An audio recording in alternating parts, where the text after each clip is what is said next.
This is part 4 of what happened of Apollo 1 that launched in 1967. Let's find out. So, today we'll talk about political fallout, program recovery, and command model redesign. Wait, okay, it's done. Okay. Political fallout. Political fallout committees in both houses of the United States Congress, with oversight of space program soon launch. Investigation including the Senate Committee on Aerodynamical and Space Science.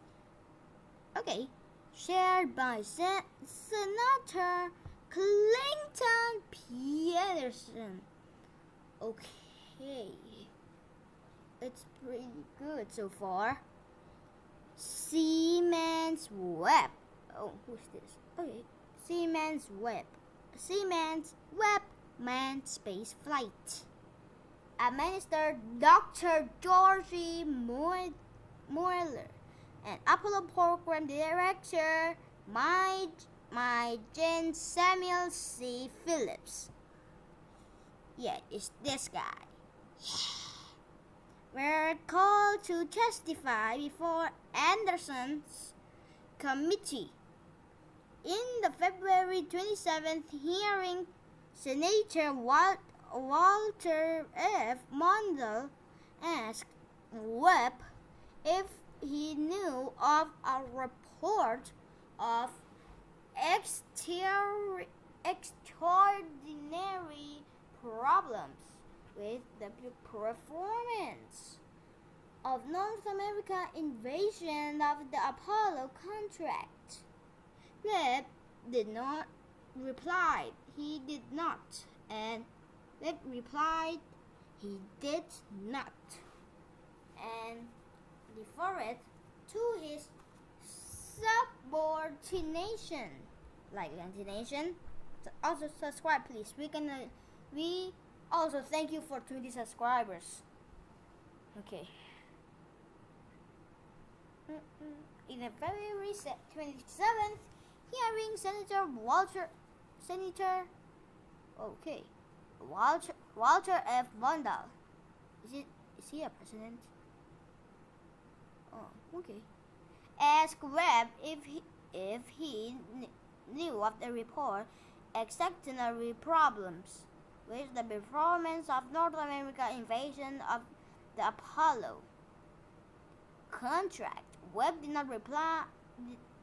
Webb replied he did not, and delivered to his subordinates on where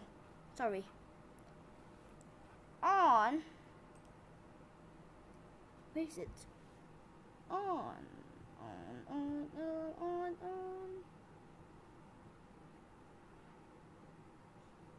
On the witness panel. Mueller and Phillips responded. They too were unaware of any such report. However, in the late 1965, just over a year before the accident, Phillips headed a Tiger team investigating the cause of inadequate quality, schedule delays, and cost overruns in both the Apollo CSM and the Saturn V second stage. He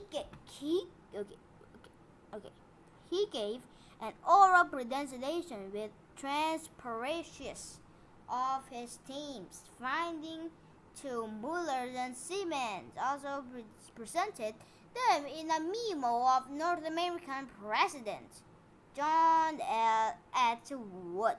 Who is it? He's an engineer. He's from Dutch. Wow! To which Mueller appended his own strongly worded memo to Phillips during Mondale's 1967 questioning about what was to become known as the Phillips Report. Siemens was afraid Mondale might actually have been a hard copy of Phillips' precedent, and responded that contractors have ordinarily been subjected to on-site progress review. Perhaps this was what Mondale's information referred to. Mondale continued to refer the report despite Phillips' refusal to characterize it as such an garret by what he perceives.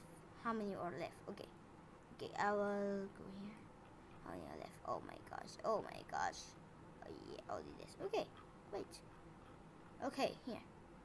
As web deceptions and concealment of important problems from Congress. He questions NASA's select of North America as prime contractor. Siemens later wrote that Webb Brown rejected him in a cab ride leaving the hearing for volunteering information, which led to the declare of Phillips' memo. Page 41. Okay, anyways. On May 11th, Webb issues a statement defending NASA's November 1961 selection of North America as a prime contractor of Apollo. This was followed on June 9th by Siemens filing a seven-page memorandum documenting the selection progress. Webb eventually provided a control copy. So they copy, right? Anyways, of Phillips' memo to Congress. The Senate committee noted in its final report, NASA's committed that the finding of the Phillips task force had no effects on the accident, did not lead to the accident, and were not related to the accident, but stated it is recommended. Recommended. Notwithstanding that in NASA's judgment, the contractor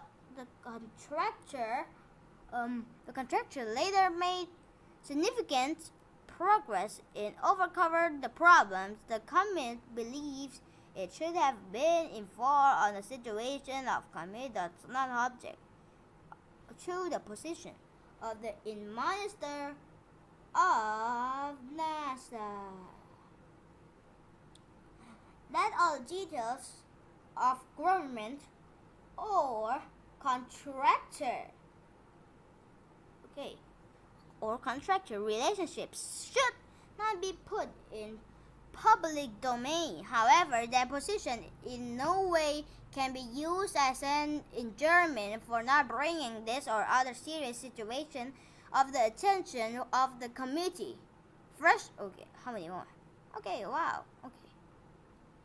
The potential political threat of Apollo blew over due to large part of the support of President Lyndon B. Johnson, who at the time still wielding a measure of influence with the Congress from his own senatorial experience. He was such supporter of NASA since its appendix have been recommend the moon progress of President John F. Kennedy.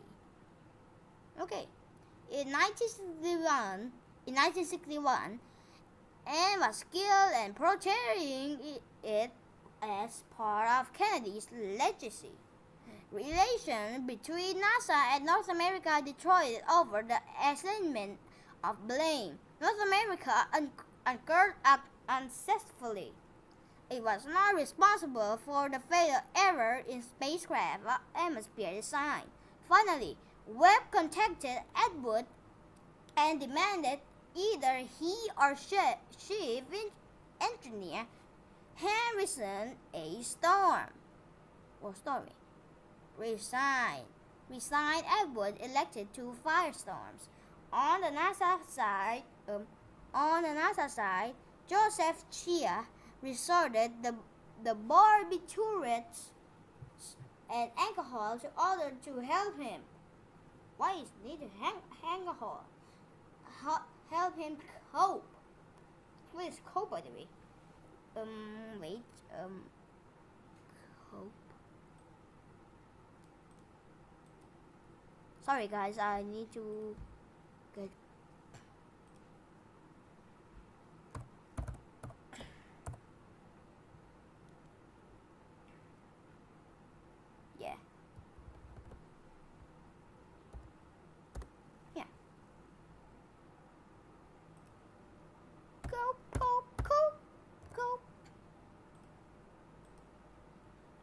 sorry, I am Thai, so I want to say Thai. Wait, what? Cope. Oh. Okay. รับมือ Oh. So that's what it means. Sorry for the thing that I translate to Thai, but I am Thailand people. NASA Administrator James Webb became increasingly worried about Shia's mental state.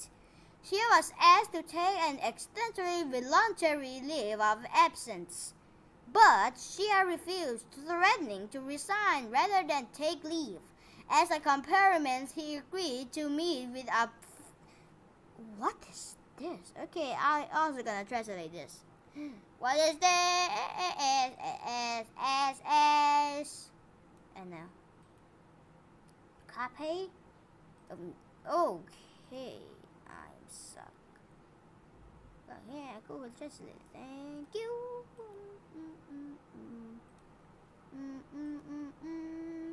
Can you please paste? Yes. And just default to Thai. Oh, okay. I will stick here because I didn't know much words. And to abide and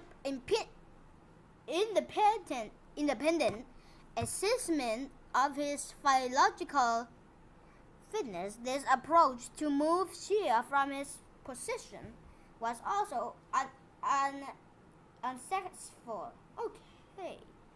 Finally, 6 months after the fire, Shia's superiors recommended him to NASA headquarters to Washington, D.C. Shia felt that his new post was a non-job and left after only 2 months.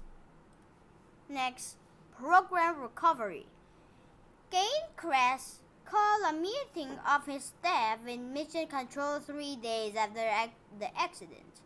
Also, this is program recovery. The accident. Delivering a speech with us subsequently. Here, you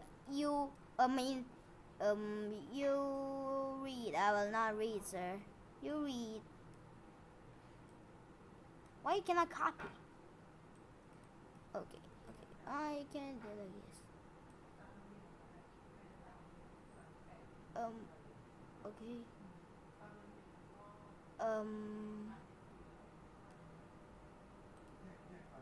Copy. Hey, Google Translate. Paste.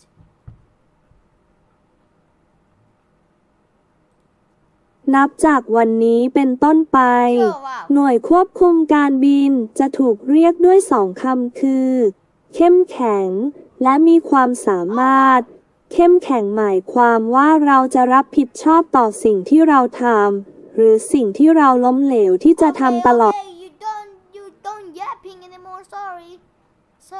Okay. Okay. Gung Ho accident delivering a speech which has a single characteristic become one of NASA principles. Speaking of the errors and overall attitude surrounding the Apollo programs before the accident, he said, "We were too gung-ho." English terms. Okay, I will also translate that. Oh, okay, I cannot copyright. Can I copy? No, I cannot copy. Okay. Oh, wow. Oh, I know. Whoa, okay! Okay.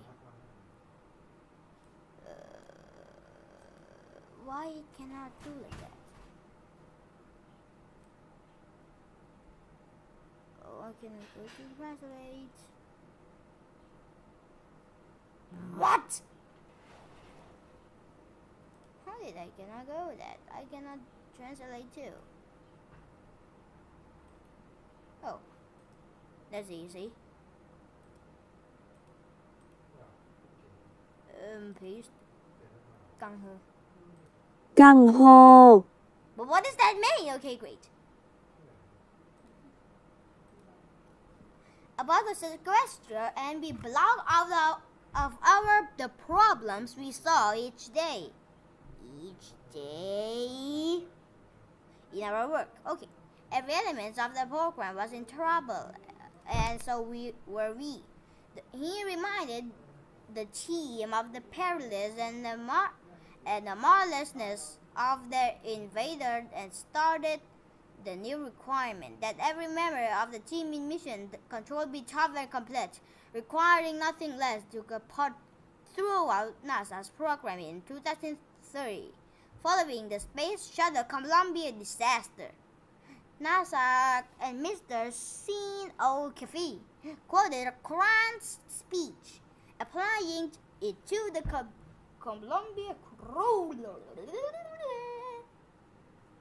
Is this a memory? Oh, yeah. Okay. Sorry for the thing.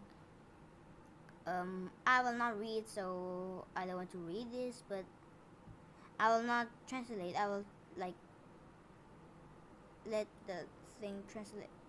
Oh my gosh. This is gonna take so long. Okay, copy. I just need to copy. Okay, here. Copy. Or translate. Enter. Enter. Paste.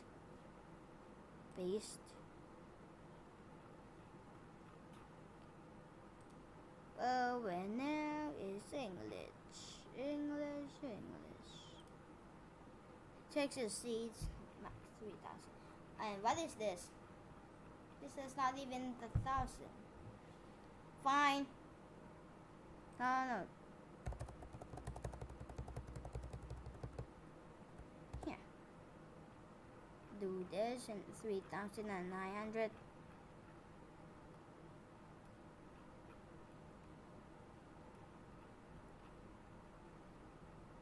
Fine.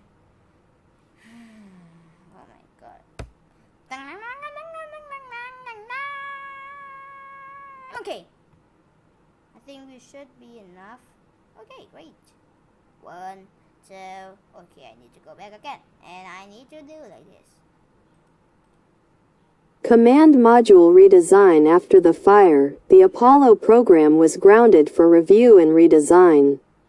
The command module was found to be extremely hazardous and, in some instances, carelessly assembled. For example, a misplaced wrench socket was found in the cabin. 17. 5-10. It was decided that the remaining Block I spacecraft would be used only for uncrewed Saturn V test flights. All crewed missions would use the Block II spacecraft, to which many command module design changes were made. The cabin atmosphere at launch was adjusted to 60% oxygen and 40% nitrogen at sea level pressure, 14.7 psi, 101 kilopascals. During ascent, the cabin rapidly vented down to 5 psi, 34 kilopascals, releasing approximately 2/3 of the gas originally present at launch.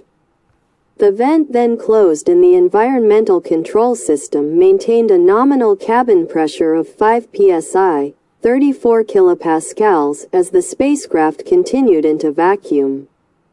The cabin was then very slowly purged, vented to space and simultaneously replaced with 100% oxygen, so the nitrogen concentration gradually fell off to zero over the next day. Although the new cabin launch atmosphere was significantly safer than 100% oxygen, it still contained almost 3 times the amount of oxygen present in ordinary sea level air, 20.9% oxygen. This was necessary to ensure a sufficient partial pressure of oxygen when the astronauts removed their helmets after reaching orbit.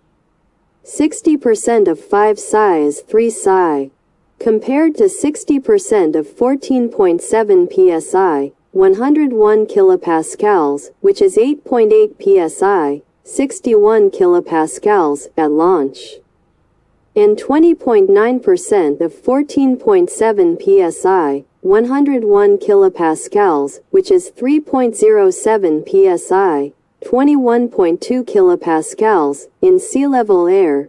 64. The environment within the astronauts' pressure suits was not changed.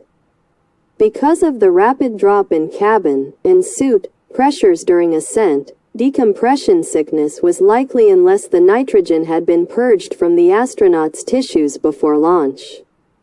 They would still breathe pure oxygen, starting several hours before launch, until they removed their helmets on orbit.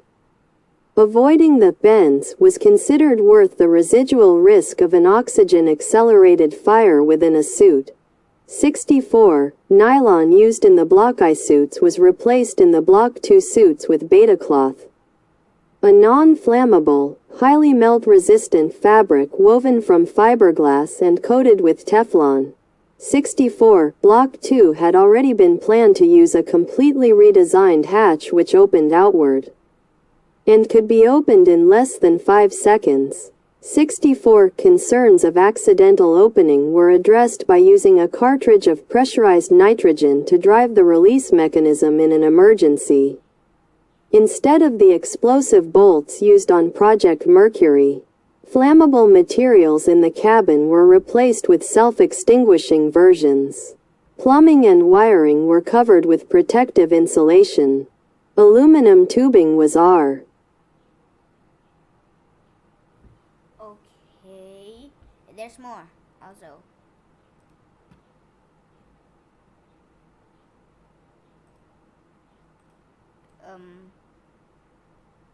Paste. Also, don't, no. Okay, and we will do, okay.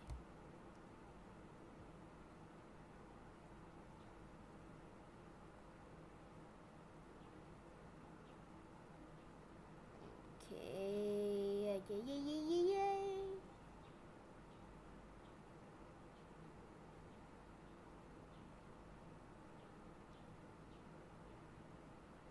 Oh my gosh, I think it was gonna take so long. Wait, I have an idea.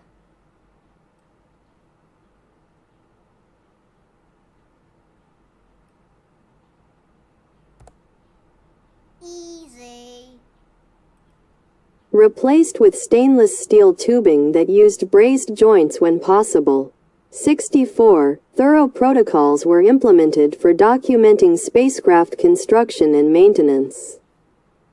Yes, that's the thing. So because I'm very, yeah. The last one. Wait, is it the last one? Right. This is the last one. Oh yeah. Because we are here. Wait. We got 4.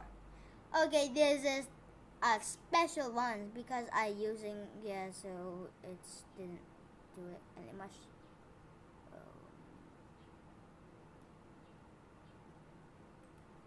Oh wow, that will take so long to be kiosk. Oh wow. No, not this. Not this, not this, not this. Yeah, like this. Copy. Pet. Okay.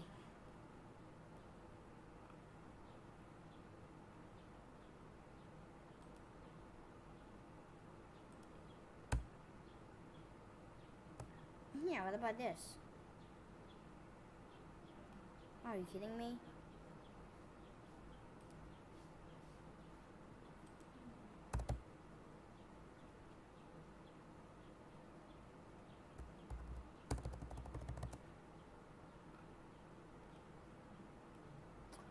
Oh my gosh, I think that is too many.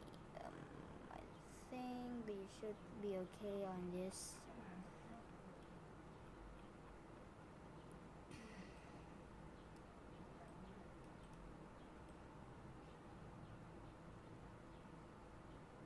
Look at this. I see it now.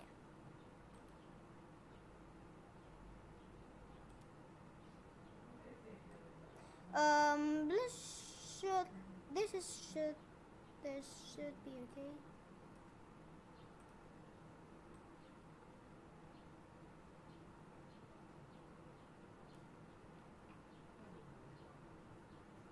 Okay. Oh my gosh, ah! Oh my gosh! Oh. Oh my! Just please go away! Oh my!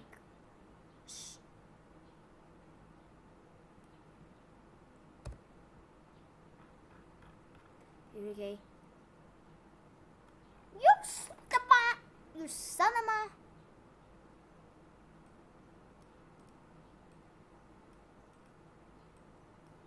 I said only this! Okay, Grace. Grace, little place. I said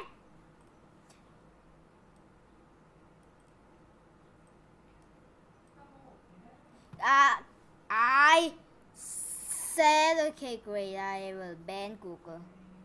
I will ban Google Translate. Okay. New mission name same. The astronaut windows as that Apollo 1 be reserved for the flight that husband you never made on April 24th, 1967. Moyler as Saint and Mr. for Manned space flight announced this strange affiliate AS-204 would be recorded as Apollo 1 first manned Apollo Saturn flight. Failed on ground tests. Even though three uncrewed Apollo missions had previously occurred, only AS-201 and AS-202 carried spacecraft. Therefore, the next mission. Okay, the first uncrewed Saturn V test flight would be designed Apollo 4 with Apollo 4 with also suggested flight number sequentially in order to flown. The first 3 flights would not be remembered as the name Apollo 2 and Apollo 3 would officially go unused. Mueller considered AS-201 and AS-202 the first and second flight of the Apollo block. CS-1 one Apollo block burn at CSM as Apollo 2 and 3 respectively. The crew flight has the hiatus allow work to catch up on the Saturn V and lunar model, which were encountering their own delays. Apollo 4 flew in November 1967. Apollo 1's Saturn IB rocket was taken down for a launch complex 34, later reassembled at Launch Complex 37B, and used to launch Apollo 5 and uncrew Earth orbiting Test 5 for the first lunar model. LM in January 1968, a second uncrewed Saturn V AS-502 flew as Apollo 6 in April 1968, and Grissom's backup crew of Wally Schirra, Don Ellis, and Walter Cunningham finally flew the orbiting test mission as Apollo 7 in Block 2 CSM in October 1968. Our next one is part 5. It will commemorate remains in popular culture. I think we will not according. Wait, let's go see. Oh, okay. This is the guy that died. There's two. Oh, it's a loop. Okay, it's a loop of 1,000 pieces of it. Sorry. Okay. Great. My camera. My big old camera. I want more. Okay, guys. If you enjoyed this video, please subscribe, like, follow, and share for more. Peace!